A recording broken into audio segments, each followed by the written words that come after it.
बिस्मिल्लाहिर्रहमानिर्रहीम। अस्सलामुअलैकुम वरहमतुल्लाहि वबरकातुह।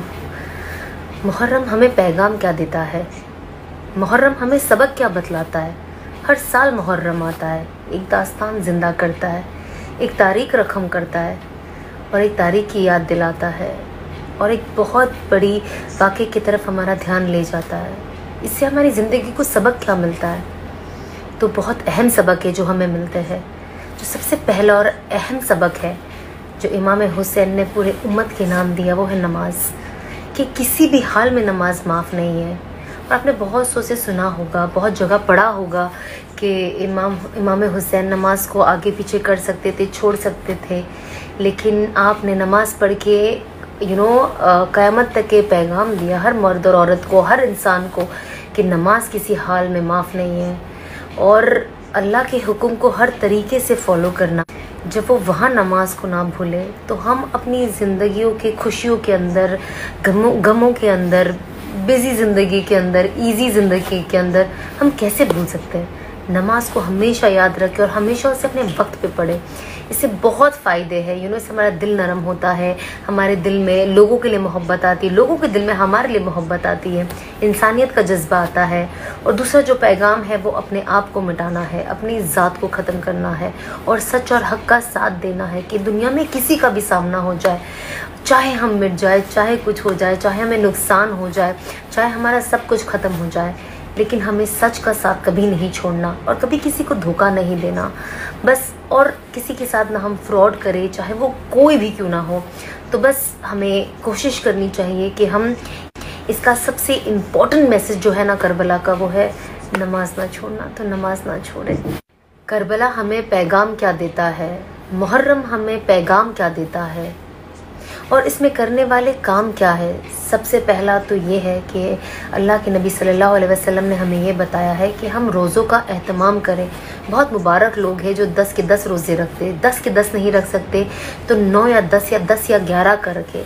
अल्लाह के नबी सल्लल्लाहु अलैहि वसल्लम ने फरमाया कि अगर मैं अगले साल ज़िंदा रहा तो मैं 9 और 10 का रोज़ा रखूँगा या 10 और 11 को रोज़ा रखूँगा। इसके फ़ज़ाइल में ये लिखा है कि जब आप ये रोज़े रखते हो तो अल्लाह पाक आपके 1 साल के सगीरा गुनाह को माफ़ करते हैं। बेशक कबीरा गुनाह को आप तौबा करके और उससे इस्तग़फ़ार करके और उस तरफ वापस कभी ना जाने की नियत करके आप बेशक अल्लाह से माफ़ी ले सकते हो और इंशाल्लाह अल्लाह आपको माफ़ कर देगा। अल्लाह ने तो खुद कहा है कि कहते हैं कुरान पाक में अल्लाह पाक के जो इंसान एक बार भी बस ये नियत कर ले कि मैं तौबा करता हूँ कि आज के बाद मैं कभी नहीं करूँगा, तो अल्लाह के रहमत के दरवाज़े उसके लिए हमेशा हमेशा के लिए खुले। तो हम कोशिश करें कि हम जितना हो सके कबीरा गुनाहों से बचें और सगीरा गुनाहों से बचें और अपने सारे गुनाहों की तौबा करें। इस बरकत वाले महीने में है जहाँ पे कहते हैं ना मुहर्रम अल्लाह का महीना है, तो हम कोशिश करें। मुहर्रम में तो बहुत चीज़ें हुई है। बनी इसराइल को माफ़ी दी गई थी इसी महीने में। तो बस हम कोशिश करें कि इस महीने का हम पूरा फ़ायदा लें और खूब इबादत करें, खूब इस्तग़फ़ार करें और रोज़े रखें, अपने घर वालों के पीछे as usual through out the year खर्चा करें और बस अपने कहते हैं ना कुरान पाक को पढ़े और उसे समझे और इन कुर्बानियों को ज़ाया होने ना दे, क्योंकि इतनी मामूली नहीं है कुर्बानी। नबी पाक सल्लल्लाहु अलैहि वसल्लम की नवासों को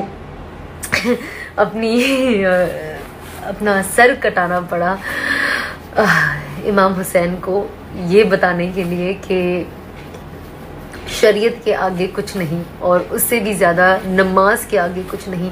उन्हें तो अल्लाह पाक ने दुनिया में ही बता दिया था कि आप जन्नती है और वो शायद नमाज नहीं भी पढ़ते तो भी उन्हें तो जन्नत ही मिलनी थी, लेकिन तो भी उन्होंने नमाज पढ़ी क्योंकि उन्हें उम्मत को ये पैगाम देना था कि नमाज कभी ना छोड़ना। तो बस इस कुर्बानी को अब ज़ाया होने ना दे और नमाज का एहतमाम करें,